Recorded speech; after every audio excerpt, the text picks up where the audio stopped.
말을 잘 하고 싶은가? 그렇다면 당신이 먼저 배워야 할 것은 말하고 싶은 욕구를 참는 것이다. 설득을 잘 하고 싶은가? 그렇다면 당신이 먼저 배워야 할 것은 논리적인 설득이 아니라 감성적인 설득이다. 말싸움에 밀리고 싶지 않은가? 그렇다면 당신이 먼저 배워야 할 것은 말싸움에 휘말리지 않는 것이다. 대화 자체가 두려운가?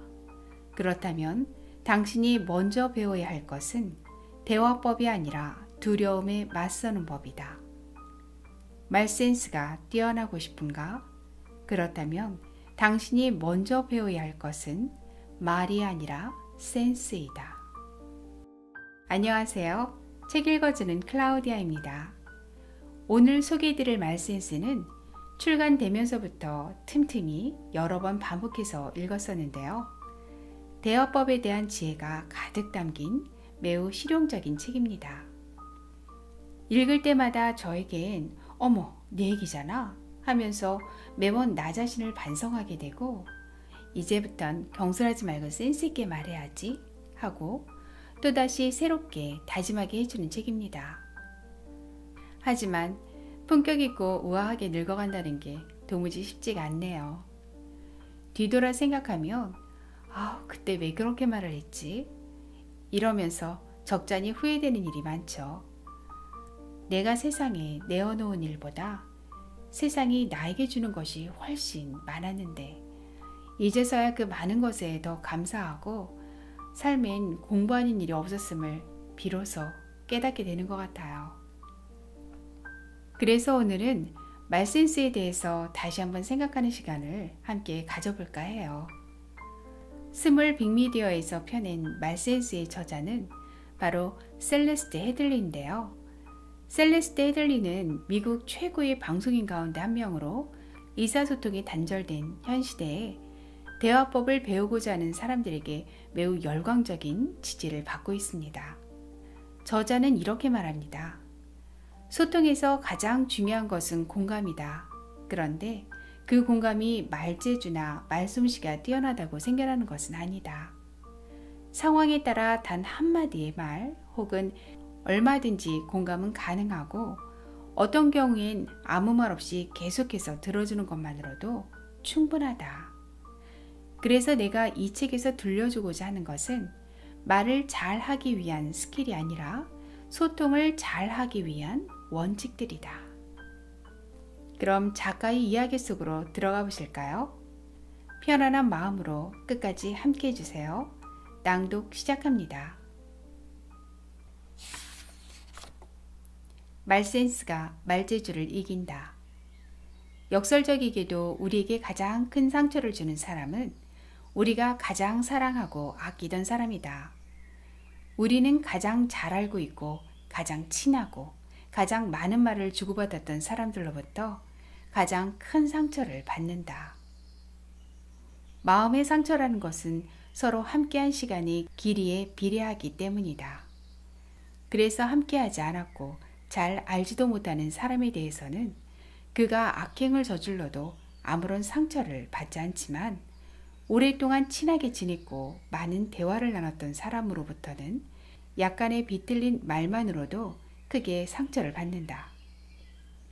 그런데 여기서 우리가 잘 생각해 봐야 할 것이 있다. 우리가 진실로 아끼고 사랑하던 사람에 대해 우리는 얼마나 잘 알고 있는 것일까?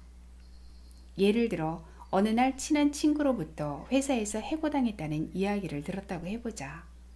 그때 당신은 뭐라고 말해주겠는가? 아마도 이런 식으로 말할지 모른다. 그 회사 잘 그만뒀어. 너 같은 인재를 알아보지 못하다니 한심한 회사야.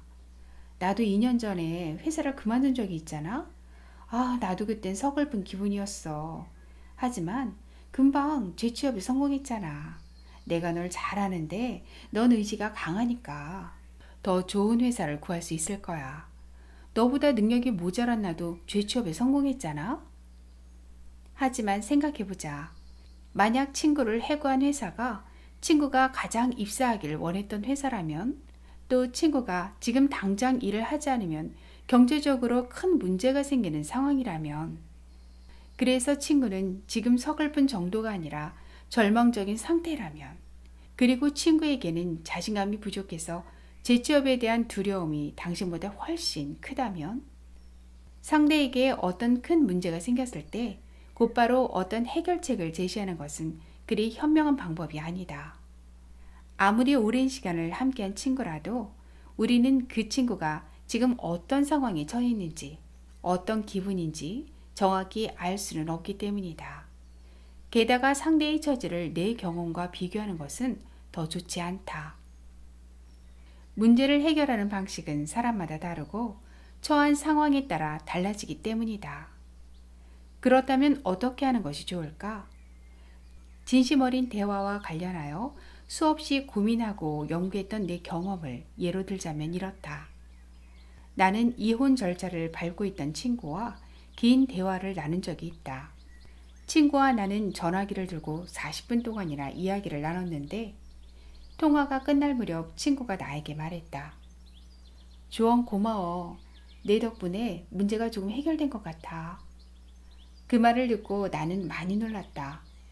사실 나는 거의 아무 말도 하지 않고 듣기만 했기 때문이다. 조언이라니? 내가 한 말이라고는 힘들었었겠구나. 참 안타깝다. 이와 같은 몇 마디 말뿐이었다. 40분 동안 내가 말한 시간은 채 1분도 되지 않았다. 대화란 주고받는 것이다. 하지만 그 주고받는 것이 꼭 말이어야 할 필요는 없다. 많은 전문가들이 대화 능력을 키우기 위해서 이런저런 대화 스킬을 배워야 한다고 말하지만 실제 대화에서는 그런 것들이 그다지 중요하지 않다. 당신에게 훌륭한 조언이나 충고를 해줬던 사람들을 떠올려보자. 그 사람은 당신의 어머니일 수도 있고 애인일 수도 있고 동료이거나 친구일 수도 있다. 그런데 과연 그들이 당신에게 조언이나 충고를 할 때 유창한 말솜씨로 당신을 위로하고 어루만졌던가? 아마도 아닐 것이다. 그들은 오히려 가만히 당신의 말에 귀 기울이는 것으로 당신의 마음을 편안하게 해줬을 것이다. 지금 당신에게 필요한 것은 말재주의 향상이 아니라 말센스의 향상이다. 말센스란 적재적소에 필요한 말을 필요한 만큼만 하는 것이다. 그것은 또 내가 말하고자 하는 욕구를 잠시 내려놓은 다음 상대를 바라보고 들어주는 것이며 상대가 진심으로 하고 싶은 말을 끌어내는 것이다. 대화를 나눌 때 사람들은 어디까지 말을 해야 할지 확신이 서지 않고 상대가 어떻게 받아들일지 두렵기도 하기 때문에 하고 싶은 말을 다 하지는 못한다. 말센스가 필요한 것은 바로 그 지점이다.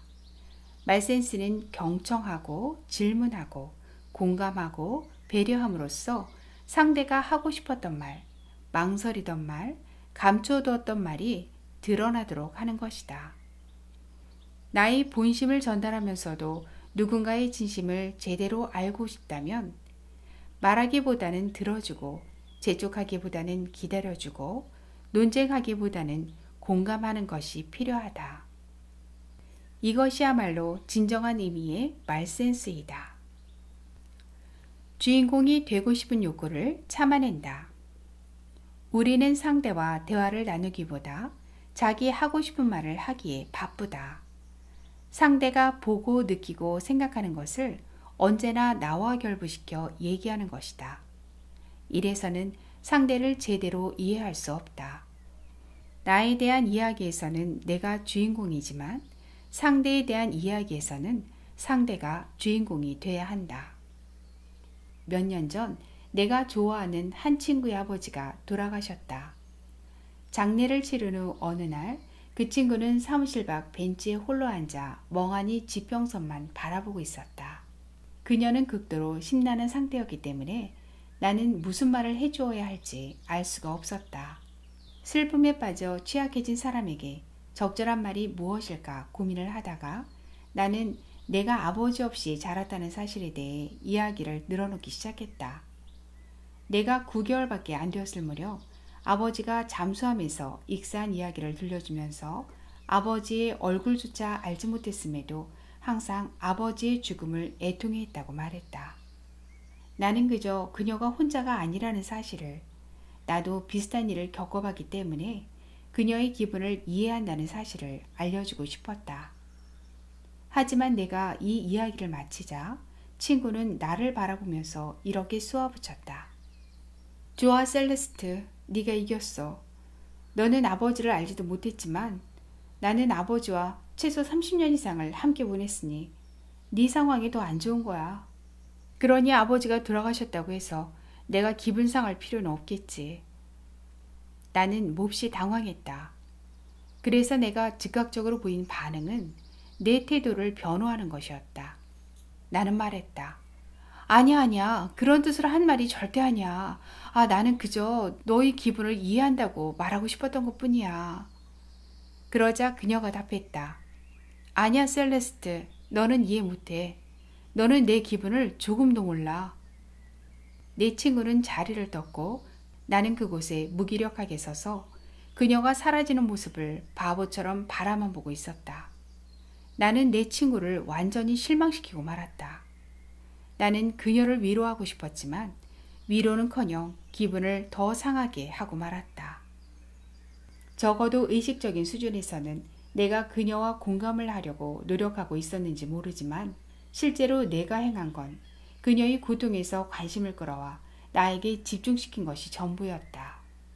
그녀는 자신의 아버지에 대해 말하고 싶어 했을 것이고 내게 자신의 아버지가 어떤 사람인지 이야기해주고 싶었을 것이다.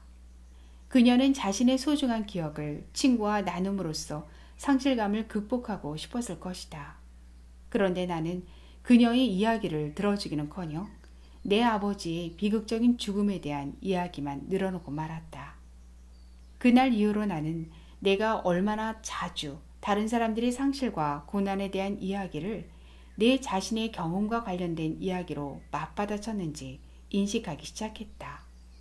하지만 공감을 위한 내 시도에 사람들이 어떻게 반응했는지 좀 더 관심을 갖게 되면서 나는 내 경험을 공유하는 행위가 의도와는 달리 정반대의 효과를 낸다는 점을 깨닫게 되었다. 어려움에 처한 사람들이 필요로 하는 건 자신의 이야기에 귀를 기울여주면서 자신의 경험에 공감해주는 것이다. 하지만 나는 도리어 그들에게 내 이야기를 듣고 나를 인정해달라고 강요하고 있었다. 사회학자인 찰스 더번은 내가 그랬던 것처럼 대화 속에 자기 자신의 경험에 대해 이야기하는 성향을 대화 나르시시즘이라고 칭했다. 이 성향은 대화의 주도권을 쥐고 대화를 이끌면서 대화의 초점을 자기 자신에게 돌려놓고자 하는 욕망으로 스스로는 알아차리기 힘든 경우가 많다. 더번은 대화 나르시시즘에 대해 이렇게 말했다. 대화 나르시시즘은 주목을 끌고자 하는 사람들의 지배적인 심리 성향을 잘 나타내준다. 이 성향은 친구와 가족, 동료들 사이에서 이루어지는 대화에서 주로 모습을 드러낸다. 끊임없이 자기 이야기만 하는 사람에게 대처하는 방법을 알려주는 책들이 인기를 얻는 것을 보면 이런 성향이 일상생활 전반에 널리 퍼져 있음을 알 수 있다. 누군가가 우리에게 이야기를 할 때 우리의 두뇌는 자동적으로 비슷한 경험에 대한 기억들을 훑고 지나간다고 한다. 어쩌면 관심을 자신의 경험으로 되돌리려는 성향은 사실 매우 자연스러운 본능이다. 게다가 현대인들은 그 어떤 다른 주제보다 그들 자신에 대해 이야기하는 데 익숙해져 있다. 한 연구에 따르면 우리는 대화할 때 말하는 시간의 약 60%가량을 자기 자신에 대해 이야기하는 데 쓴다고 한다. 게다가 나머지 40% 또한 이야기를 나누는 상대방이 아닌 제3자에 대해 이야기하는 데 쓴다. 나는 이러한 사실들을 깨닫고 난 후 나 자신에 대해 이야기하려는 본능을 줄이고 상대방이 이야기를 계속할 수 있도록 노력하고 있다. 또한 나는 더 적게 말하고 더 많이 듣기 위해 의식적으로 노력한다. 하지만 물론 이것은 쉬운 일이 아니다. 쉬운 일이 아니기 때문에 의식적인 노력이 필요하다. 대화란 주고받는 것이다. 그러나 그 주고받는 것이 꼭 말일 필요는 없다. 눈빛만으로도 감정을 공유할 수 있고 표정만으로도 상대에게 나의 느낌을 전달할 수 있다. 함께 웃음으로써 기쁨을 공유할 수 있고 함께 울면서 슬픔을 나눌 수도 있다. 물론 어느 순간에는 말이 필요하다. 상대가 잘못된 판단에 따라 잘못된 행동을 하려고 할 때는 말로 설득할 필요가 있다. 상대가 나에게 자신이 잘 모르는 것에 대해 설명을 요구하면 그 또한 논리적으로 잘 설명해 줘야 한다. 하지만 대화의 절반은 말이 아닌 것들이다. 숨소리, 표정, 몸짓, 그리고 침묵 속에 말보다 더한 공감력이 있다. 대화를 잘한다는 것은 그러한 비언어적 공감력을 발휘할 줄 안다는 것이다. 말을 해야 할 때와 말을 하지 말아야 할 때를 구분할 줄 안다는 것이다. 그리고 대화의 나머지 절반도 말하는 것만으로 채워지는 것은 아니다. 말하는 것보다는 듣는 것이 더 많아야 한다. 상대의 말에 공감해주기 위해 굳이 내 얘기를 꺼낼 필요까지는 없다. 그저 들어주는 것만으로도 훌륭한 공감력을 발휘하는 것이다. 머릿속의 생각은 그대로 흘려보낸다. 대화를 하는 동안 우리는 계속해서 다른 생각이 사로잡힌다. 나라면 이랬을 텐데, 그땐 이랬어야지. 왜 그런 생각을 고집할까? 이런 식으로 계속 생각하는 것이다. 이것은 결국 상대의 말에 내 얘기를 끼워넣고 싶은 본능이다. 그 본능을 흘려보내라. 그래야 진정한 대화가 가능하다. 다른 누군가가 말하는 것을 듣는 동안 5만 가지 생각을 마음속에 떠올리는 건 완전히 자연스러운 일이다. 나비 한 마리가 날아가거나 우스꽝스러운 티셔츠를 입은 남자가 지나갈 때 주위가 흐트러지는 것도 자연스러운 일이다. 또 이야기를 나누고 싶은 주제에 대해 생각하거나 상대의 말을 듣는 동안 떠오른 생각에 흥분하는 것 역시 완전히 자연스러운 일이다. 이런 유형의 잡념들은 그 자체로 나쁜 것도 아니고 심지어는 비생산적인 것도 아니다. 하지만 무작위로 떠오른 그런 생각들을 대화 속에 삽입해 넣으려는 것은 다른 문제다. 그 순간 대화의 질은 급격히 떨어지고 사랑과 우정에는 금이 갈 것이다. 대부분의 사람들이 대화가 자유롭게 흐르도록 내버려 두는 것을 어려워한다. 그렇게 하려면 자신의 통제권을 포기해야만 하기 때문이다. 대화 상황에서 우리는 종종 대화라는 그 자동차의 운전자 역할을 맡고 싶어 한다. 말솜씨가 있는 사람일수록 이런 농담을 던지거나 저런 재담을 삽입해 넣고자 하는 강력한 유혹이 수시로 생겨난다. 그런 유혹에 저항하는 건 결코 쉬운 일이 아니다. 그래서 우리는 종종 자신이 대화를 방해하고 있다는 사실조차 인식하지 못한다. 그저 자신은 단지 대화의 활력을 불어넣는 재기 넘치는 말을 했을 뿐이라고 생각한다. 하지만 이런 태도는 사실 미묘한 형태의 나르시시즘에 불과하다. 때로는 적절한 반응과 논점 이탈 사이의 경계가 모호할 수도 있다. 대화의 방향성이 항상 뚜렷한 것은 아닌 만큼 자신의 말이 대화의 경로를 어떻게 바꿀지 예측하기 힘든 것이다. 하지만 당신이 진정으로 상대의 말에 귀 기울이고 있다면 그 경계를 감지하기가 좀 더 쉬워질 것이다. 자신이 진정으로 귀를 기울이는지 판단하는데 도움이 되는 일방적인 방법은 자신이 현재의 순간에 존재하는지 점검해 보는 것이다. 당신이 상대가 하는 말에 진정으로 귀를 기울이고 있다면 당신은 그 순간 상대가 하는 말에만 집중한다. 만일 생각이 주의를 흐트리도록 내버려 두거나 자신이 하고 싶은 말에 관심을 둔다면 당신은 상대의 말에 진정으로 귀를 기울이지 않는 것이다. 쉽게 산만해지지 않도록 마음을 훈련시키는 건 충분히 가능한 일이다. 특히 명상은 매우 효과적인 방법 중 하나다. 명상은 자기 자신의 생각을 관찰한 뒤 그 생각을 그냥 놓아보내는 법을 가르쳐준다.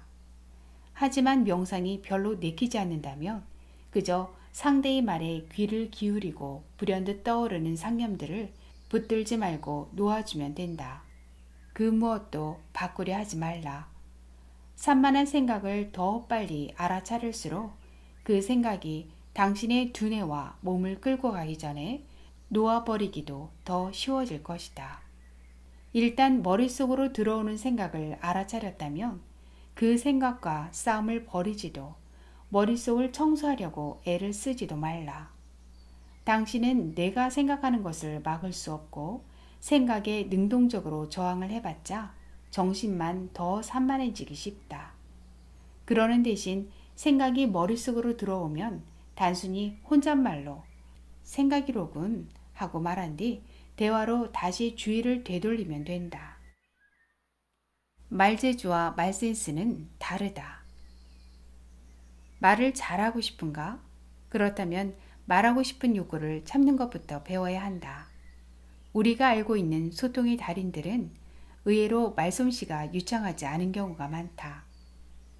그들의 말은 절제돼 있고 과도한 제스처도 사용하지 않으며 오히려 들어주는 것에 능숙하다. 나는 내 테드 강연을 보거나 들은 사람들에게 종종 질문을 받는다. 그들이 하는 질문은 10중 8구 다른 사람들이 끔찍한 대화 기술에 대처하는 법과 관련되어 있다. 그들은 이렇게 묻는다. 상대가 말을 그치지 않고 계속하면 어떻게 하죠? 상대가 지루한 말을 늘어놓거나 했던 말을 계속 반복할 때는 어떻게 하죠? 상대가 아무 말도 안 할 때는 어떻게 하죠? 하지만 다음과 같은 질문은 거의 들어보지 못했다. 저는 항상 다른 사람의 말에 끼어듭니다. 이런 습관을 고치려면 어떻게 해야 하나요? 저는 상대가 말을 할 때 지루해하곤 합니다. 이런 태도를 바꿀 수 있을까요? 우리는 질 나쁜 대화를 다른 사람 탓으로 돌리곤 한다. 처음 만난 날 어색해서 참기 힘들었다면 상대가 너무 말재주가 없었기 때문이고 저녁 밥상에서 대판 싸웠다면 상대가 멍청한 무례한이기 때문이다. 대부분의 사람들은 자신이 대화에 꽤 능숙하다고 생각한다. 이 책을 읽고 있는 당신이라면 아마도 자기 자신의 대화 기술에도 개선할 여지가 있다는 점을 알아차렸겠지만 그럼에도 여전히 자신의 대화 능력이 평균을 넘는다고 생각하고 있을 것이다. 말을 잘한다고 상대의 말을 더 잘 듣는 건 아니며 똑똑한 사람들이 상대의 말에 귀 기울이는 것에는 훨씬 더 형편없다. 또 높은 수준의 교육을 받은 사람들은 논리에 엄청난 가치를 부여하면서 감정의 중요성은 무시해버리는 경향이 있다. 물론 감정에 호소하는 주장만 해서는 논쟁에서 이길 수 없는 것이 사실이지만 대화는 논쟁이 아니다. 인간은 선천적으로 비논리적이고 감정적인 존재이다. 대화에서 감정을 제거하거나 제거하려고 시도한다면 대화에 담긴 엄청난 의미를 잃어버리게 될 것이다. 예를 들어 우리는 가끔씩 감정적 반응에 대응하기 위해 사실을 동원하곤 한다. 친구가 임박한 이혼에 대해 이야기를 늘어놓기 시작하면 우리는 다음과 같은 말로 그 친구를 위로한다. 나쁘게 볼 것 없어. 결혼한 부부 중 절반 정도는 결국 이혼한다고 하잖아. 걱정 마. 어떤 심리학자는 이혼이 자녀와 건강한 관계를 지속할 기회를 증대시켜줄 수도 있다고 말했어. 이 말들은 모두 사실이지만 그런 언급은 정서적 지지를 필요로 하는 친구에게는 전혀 도움이 안 된다. 대화는 대학 강의나 테드 강연 같은 것이 아니다.